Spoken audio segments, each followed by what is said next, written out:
بالله من الشيطان الرجيم بسم الله الرحمن الرحيم. Number 1, èyí tá a kọ́kọ́ fẹ́ sọ fún wa kíwájú ká tó wọnú agbami lecture òun náà ni pé wọ́n ń béèrè ọ̀rọ̀ orin kíkọ lọ́wọ́ wa. Kò sí nǹkan tá a fẹ́ sọ lórí ọ̀rọ̀ orin kíkọ ju pé inú Al-Qur'ani la padà sí, ẹni tó lùlù sí, ẹni tí ó lùlù sí, nǹkan tí àwa fẹ́ sọ lé lórí, torí oríṣiríṣi ọ̀rọ̀ ti wà lórí ẹ̀. Tó bá lórin ò dá nísìn àwọn kan á máa bú ẹ, tó bá lórin dá sí àwọn tó ní kò dá máa bú ẹ. Àmọ́ nǹkan tí mo fẹ́ pe gbogbo asákèésí ẹ̀, àtẹni tó ní orin kíkọ dá, àtẹni tó ní orin kíkọ ò dá, Al-Qur'an, ẹ jẹ́ ká lọ wo Suratu Fussilat verse 33 kí ló sọ fún wa. Al-Qur'an yìí sọ fún wa pé wa man ahsanu qawlan mimman da'a ila Allahi wa amila salihan wa qala innani minal muslimin.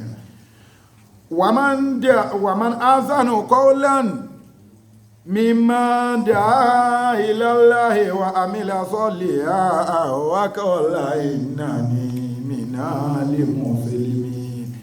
Fúnra ẹni judgment lórí ayé Al-Qur'ani ta ka fún wa yìí, Suratu Fussilat verse 33.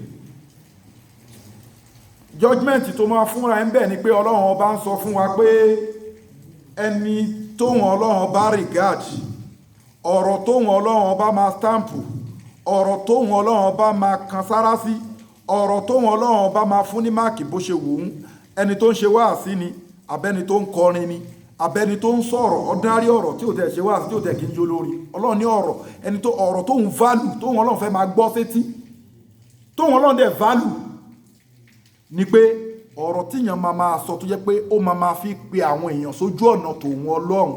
Anybody tó bá ti ń sọ̀rọ̀, ìjáfà ni, ìjẹ́lẹ́bọlógún ni, ìjẹ́ olórin ni, ìjẹ́ níbo tó bá ti jẹ́ mùsùlùmí, Ọlọ́run ní gbogbo ọ̀rọ̀ tóun fẹ́ máa gbọ́, tóhun Ọlọ́run válù, òun ní ọ̀rọ̀ tó yẹ pé kí ni tó bá ti sọ báyìí, ọ̀rọ̀ tó yẹ pé ó máa mú lápò, ó máa mú tọ́lọ́run jáde, ó dẹ̀ máa fa àwọn èèyàn sínú ẹ̀sìn. Ọlọ́run nígbà ilẹ̀ bí ṣẹ̀ṣẹ̀ ń gbọ́ pé ó ń sọ̀rọ̀.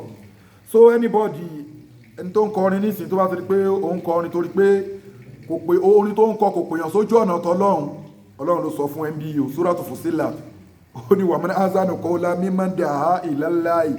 Ọ̀rọ̀ tó bá ti ń sọ tí ò bá ti kárì tọ́lọ́run, tí ò tọ̀rọ̀ yẹn kò mú pé kó yá ó fi ń pèèyàn sí tòun tọlọ́run, ó fi ń pèèyàn sẹ́sìn, Ọlọ́run ní ọ̀rọ̀ lásán ni. Ẹ̀rí. So ìwọ tó bá ń kọrin, gbẹ̀yìn tó ń kọrin, àtẹni tó lòun kọ wákà, àtẹni tó lòun ṣe gbá, àtẹni tó lòun ṣàwo, ó mọ̀ nínú ọkàn ara ẹ̀. Tọ̀rọ̀ tó bá ń sọ tí ò bá ti pèèyàn sí tọlọ́run, òṣìlú yíyan ṣe o, Ọlọ́run ò gbà o. Ọlọ́run ní ọ̀rọ̀ lásán ni, láyà ń fa ọ̀rọ̀ tí ò sáǹfààní ń bẹ ni. Àmọ́ ọ̀rọ̀ tó wọn Ọlọ́run value, tó wọn Ọlọ́run dẹ̀ credit, òun lẹ́ni tó yẹ pé ó ń sọ̀rọ̀, bóyá ẹ jókòó pẹ̀lú ọ̀rẹ́ ni, ó jókòó pẹ̀lú mọ̀lẹ́bí ni, ó jókòó pẹ̀lú anybody ni, gbogbo ipò kípò tó bá wà, Ọlọ́run ní ọ̀rọ̀ tó ń fẹ́ jẹ́ kó tó wọn Ọlọ́run value, gbogbo ọ̀rọ̀ tó bá ń jáde lẹ́nu ẹ̀ kó máa gbé àwọn èèyàn lọ sí, kó máa pe àwọn èèyàn sójú ọ̀nà tọlọ́run. Ìgbà ẹ ló ẹ̀ṣẹ̀ ń sọ̀rọ̀, ìgbà ẹ ni wọ́n fúnra rẹ̀ gan lè sọ pé kí ni wa qala innani minal muslimin. Ìgbà ẹ gan ni wọ́n gbọ́dọ̀ lè sọ fún àwọn èèyàn pé mùsùlùmí ni ẹ. Subhana rabbika rabbil izzati amma yasifun, wassalamun ala al-mursalin, walhamdulillahi rabbil alamin.